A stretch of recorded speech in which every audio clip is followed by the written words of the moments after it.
Ankusam news కి స్వాగతం. కానీ పాదయాత్రలో ఆర్డిటి చేస్తున్న అద్భుతమైన కార్యక్రమాలు కల్లారా నేను చూసా. ఎప్పుడు కూడా బాగా గుర్తు. ఇంట్లో వికలాంగులుగా పిల్లలు పుట్టినప్పుడు కొంతమంది తల్లిదండ్రులు పిల్లల్ని మేము చూసుకోలేమన్న బాధ ఆవేదనతో వాళ్ళు వదిలేస్తారు. అలాంటి పిల్లల్ని సొంత బిడ్డల కన్నా అద్భుతంగా చూసుకునే ఒక ఆర్డిటి పాఠశాలకు నేను అక్కడ ఉన్న టీచర్లు ఆ పిల్లల్ని ఒక ప్రేమతో సొంత బిడ్డల కన్నా అద్భుతంగా చూస్తాం. నేను కల్లారా చూస్తాం. దాని తర్వాత మళ్ళీ ఆ స్కూల్ చూసిన తర్వాత అనంతపూర్ వైపు నడుచుకుంటూ వెళ్ళి మొదటిసారి మాంచో గారిని కలుస్తాం జరిగింది. ఆర్డిటి అనేది ఒక సంస్థ మాత్రమే కాదు, అని అడిగితే ఒక మూవ్మెంట్. ఎందుకంటే మీరు చూస్తే ఇప్పటికీ 57 సంవత్సరాలు అయింది ఆర్డిటిని స్థాపించారు. ఒక పక్కన పాఠశాలలు, ఇప్పుడే ఆసుపత్రి కూడా చూశారు.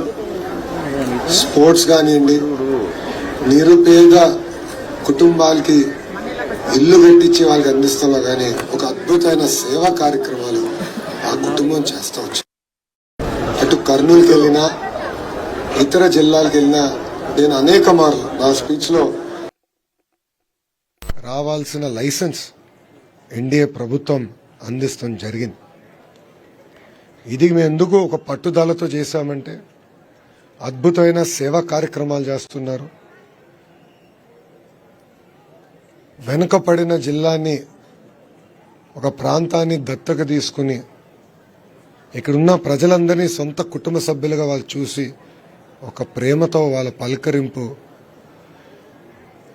ఒక ప్రేమతో వాళ్ళందరినీ చూసుకుంటాం. ఇక్కడున్న ప్రజలందరికీ తెలిసిన విషయం. అందుకే ఈ వ్యవస్థకి మేము అండగా నిలబడ్డాం. ముందు కూడా నిలబడతాం. ఈరోజు మాంచో గారి తల్లిని కూడా కలుస్తాం జరిగింది. ఆమెకు చెప్పాం, మొదటిసారి మాంచో గారు కలిసినప్పుడు నాకన్నా అద్భుతమైన తెలుగులో ఆయన మాట్లాడారు. నేనే ఆశ్చర్యపోయా, ఇంత అద్భుతంగా తెలుగులో మాట్లాడుతున్నారు ఏంటంటే మైండ్ ఇంకా ఆ క్షణంలో కాంప్రహెండ్ చేయలేకపోయింది. ఒక వ్యక్తి ఇంత అద్భుతంగా తెలుగులో మాట్లాడుతున్నాడు. అప్పుడు ఆయన చెప్పాడు, పుట్టి పెరిగింది నేను ఇక్కడనే, 13 సంవత్సరాల వయసు వచ్చేవరకు ఇంగ్లీష్ నాకు తెలియదు, తెలుగే నాకు నేర్పించారు ఇంట్లో అని మాంచో గారు నాకు స్వయంగా చెప్తాం జరిగింది. ఇట్లా పాదయాత్ర నేను ఎందుకు చేశానంటే ప్రజలు ఎదుర్కొన్న సమస్యలు నేరు తెలుసుకోవాలి, ఇలాంటి అద్భుతమైన సంస్థల్ని నేరుగా కలవాలి, వాళ్ళు చేస్తున్న పవిత్రమైన కార్యక్రమాలు మేము తెలుసుకోవాలి. దాని తర్వాత జీవితాంతం ఇలాంటి అద్భుతమైన సంస్థలకు అండగా నిలబడే లక్ష్యంతో ఆనాడు పాదయాత్ర ప్రారంభించాం. ఒక మాటలో చెప్పాలంటే నా అదృష్టం ఆర్డిటి సంస్థలో నా వంతు ఒక 0.001% సహాయం చేయగలను నా అదృష్టంగా నేను భావిస్తున్నా. ఒక భారతీయుడిగా, ఒక తెలుగుడిగా, ఒక ఆంధ్రుడిగా ఆర్డిటి అనేది మన సంస్థ. ఇది ఇక్కడున్న మనందరి సంస్థ. ప్రాంతాల అతీతంగా, రాజకీయాలకు అతీతంగా ఈ సంస్థకి మనందరం ప్రజలందరూ, సమాజం మొత్తం కలిసికట్టుగా ఉండాలి, నిలబడాలని నేను పిలిపిస్తున్నాను. నేను ఇప్పుడే పీడియాట్రిక్ వార్డుకి వెళ్ళా. అక్కడ ఒక తండ్రి వాళ్ళ పాపని చూపించి, వాళ్ళ పాప ఈ హాస్పిటల్లోనే జన్మించింది. ఈ ఆసుపత్రిలో జన్మించిన తర్వాత హార్ట్ ప్రాబ్లం ఉందంటే వేరే ఆసుపత్రికి 3 లక్షల రూపాయలు ఖర్చు అవుతుందంటే ఆర్డిటి ఉచితంగా చేశారన్న, అది ఆర్డిటి చేసిన సేవ నాకని చెప్తాం జరిగింది. అది ఇన్న తర్వాత నాకు ఇంకా బాధ్యత పెరిగిందని అర్థమైంది. ఇంకా మేము ఇంకెక్కువ సేవ చేయాలి, నా వంతు నేను అండగా నిలబడాలి, నా వంతు నేను సహాయం చేయాలి అన్న ఆలోచనతో మీ అందరి ముందర నిలబడ్డా. I would like to thank మాంచో. ఎందుకంటే కష్టకాలాల్లో కూడా ఒక ఓర్పు సహనంతో బ్యాలెన్స్డ్గా ప్రజలకి సేవ ఎప్పుడు అందిస్తూ వచ్చారు.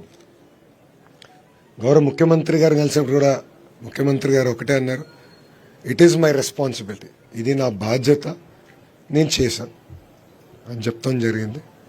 సో అనంతపూర్ ప్రజలే కాదు, ఆంధ్ర ప్రజలే కాదు, తెలుగు జాతి మొత్తం ఆర్డిటిగా అండగా నిలబడాలి. నేను నాంచో గారిని ఎప్పుడు కోరేది ఒకటే, కేవలం రాయలసీమలోనే కాదు, మీ సేవలు మొత్తం ఆంధ్ర రాష్ట్రానికి చాలా చాలా అవసరం.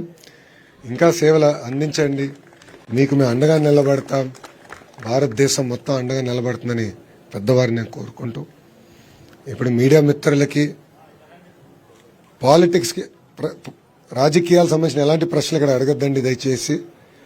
ఆర్డిటికి సంబంధించిన ఏమన్నా మీరు అడగండి, దానికి సమాధానం చెప్తాం. మిగతాని మళ్ళీ తర్వాత మాట్లాడదాం, ఓకేనా? ఎందుకంటే ఇక్కడ రాజకీయాలు మాడదలుచుకోలేదు, ప్రశ్నలు లేవు. అమ్మా అద్భుతంగా చేసుకుంటున్నారు ఆల్రెడీ. ఇప్పుడు ఏమైందంటే లైసెన్స్ క్యాన్సిల్ అయినప్పుడు ఇబ్బంది పడ్డారు, ఇప్పుడు ఆ లైసెన్స్ తిరిగి వచ్చింది. తప్పనిసరిగా మేము మా సేవలు అందిస్తాం, దాంట్లో ఎలాంటి డౌట్ మాకు లేదు. సో మీకు ఆ డౌట్ అవసరం లేదు.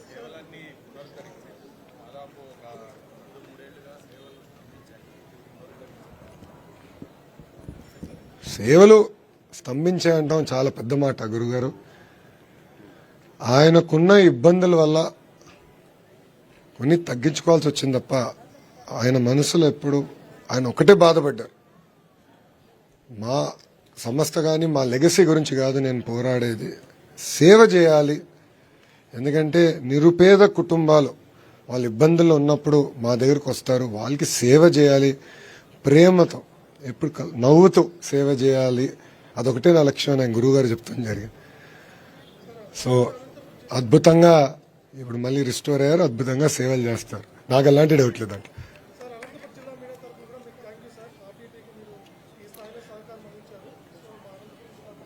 నో థ్యాంక్ యూ చెప్పాల్సింది మాంచో గారికి, ఎందుకంటే 57 సంవత్సరాలుగా కుటుంబం సేవ చేస్తూ వచ్చింది. మళ్ళీ చెప్తున్నా, 0.0001% మేము ఇక్కడ మా వంతు సేవ చేసాం, అది మా అదృష్టం. We are very proud to be associated with this institution. గురుగారిని కోరుకునేది ఒకటే, రాయలసీమనే కాదు ఆంధ్ర రాష్ట్రం మొత్తం మీ వైపు చూస్తుంది, కలిసికట్టుగా ఇంకా మరింత సేవలు అందజేద్దాం. థ్యాంక్ యూ అన్న, అందరికీ నమస్కారం.